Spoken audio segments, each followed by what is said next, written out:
राजस्थान के लोकप्रिय मुख्यमंत्री आदरणीय भजनलाल जी,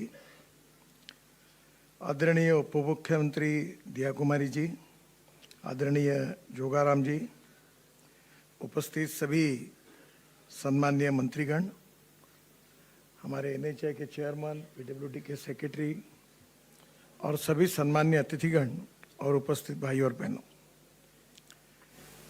हमारे प्रधानमंत्री जी का ये उद्देश्य है कि हम वर्ल्ड की 3rd लार्जेस्ट इकोनॉमी बने, उसके साथ साथ आत्मनिर्भर भारत बने। और आत्मनिर्भर भारत और 3rd लार्जेस्ट इकोनॉमी बनाने के लिए उन्होंने हमारे सामने उद्देश्य रखा है कि $5 ट्रिलियन की इकोनॉमी बने। और किसी भी देश में जब डेवलपमेंट होती है तो उसके लिए 4 आवश्यकताएं होती है। 4 इम्पॉर्टेंट ऐसी चीज़ें हैं ये कि इसके तरफ ध्यान नहीं दिया जाएगा तो राज्य और देश का विकास नहीं हो सकता। वो 4 चीज़ें हैं: water, power, transport and communication.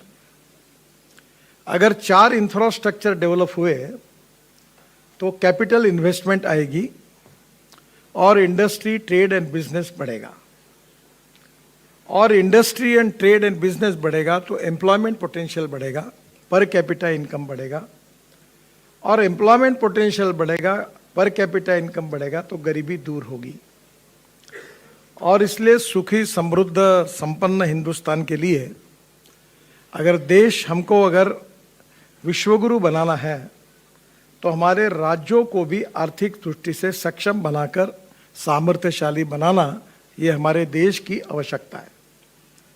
और इसलिए राइजिंग राजस्थान की थीम से ये आज जिस प्रकार की इन्वेस्टमेंट राजस्थान में आ रही है, आने वाले समय में निश्चित रूप से इसका राजस्थान के भविष्य के विकास के लिए बहुत बहुत उपयोग होगा।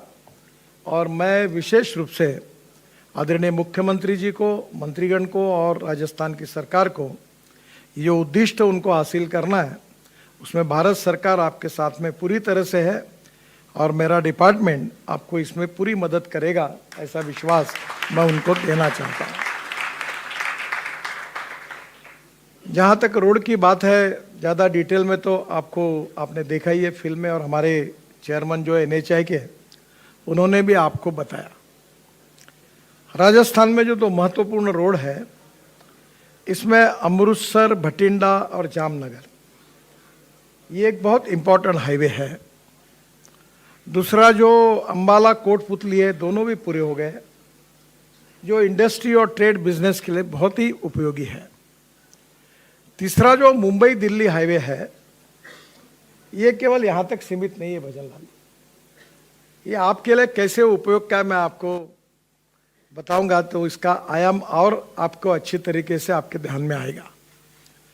अगर आप मनाली में जाओगे तो मनाली में जाने के बाद रोहतांग पास जाने के लिए 3.5 घंटे लगते थे। अभी मनाली में रोहतांग पास जाने के लिए 3.5 घंटे लगते नहीं, अटल टनल बन गई है, केवल 8 मिनट में हम क्रॉस करते हैं, 8 मिनट। वहां से निकलने के बाद हिमालय के बीच में से हम लद्दाख और लेह की तरफ निकलते हैं।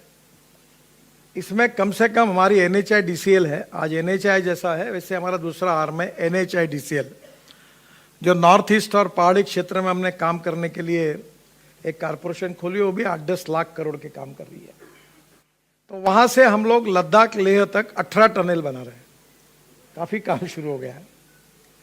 और वहां से आने के बाद लद्दाख लेह से श्रीनगर जाने के लिए जो रोड है, जो कारगिल की लड़ाई जहां हुई थी उसके नीचे में, जहां आप अगर खड़े रहेंगे तो वहां से हम हमारा अमरनाथ, बाबा अमरनाथ का दर्शन कर सकते कारगिल के नीचे में।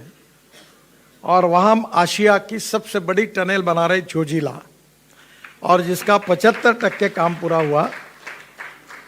और जो टनल की एस्टिमेटेड कॉस्ट 12,000 करोड़ थी, वो 75% पूरी हुई, वो केवल हमने 5,600 करोड़ में पूरी कर ली। इतना उसमें सेविंग है। ये टनल से निकलने के बाद झेडमोर टनल लगती है, जहां अभी आतंकवादियों ने हमला किया था हमारे कैंप पर। वो टनल पूरी हुई है और अब प्रधानमंत्री जी को हमने डेट मांगी है, तो वहां से झेडमोर टनल से बाहर निकलने के बाद फिर हम आएंगे श्रीनगर। और श्रीनगर में आने के बाद श्रीनगर और जम्मू के बीच में हमने 18 टनल लगभग बनाई है।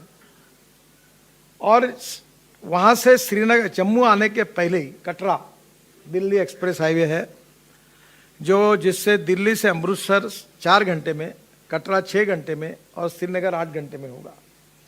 तो कटरा एक्सप्रेस हाईवे से हम तुरंत निकलकर इस कटरा हाईवे से दिल्ली आएंगे और दिल्ली मुंबई हाईवे को हम जुड़ेंगे। तो उसमें अभी ये पानीपत के बाद पंजाब हरियाणा के लिए फायदा है। हम एक UR2 बनाया, हमने 10,000 करोड़ का रोड लगभग उद्घाटन के लिए है, 2 महीने में खोलेंगे। तो वहां से डायरेक्ट हम द्वारका एक्सप्रेस हाईवे पे जाते हैं। और द्वारका एक्सप्रेस हाईवे तो स्टेट ऑफ आर्ट प्रोजेक्ट है, तो आधे ही देखा आपने अभी। एक पिलर पर 4 लेयर है।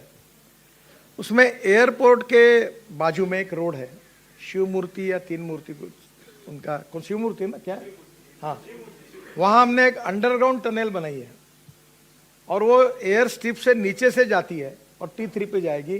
तो पानीपत से आधे घंटे में आप एयरपोर्ट पहुंच जाएंगे। अभी 3 घंटे लगते हैं और पूरा ट्रैफिक इधर से चला जाएगा। पर ये जो दिल्ली मुंबई हाईवे आगे जाता है, वो आगे दिल्ली जयपुर, ये जो स्पर बनेगा, तो मेरी तो उम्मीद है कि 2 सवा 2 घंटे में हम पहुंच जाएंगे। तो ये जो दिल्ली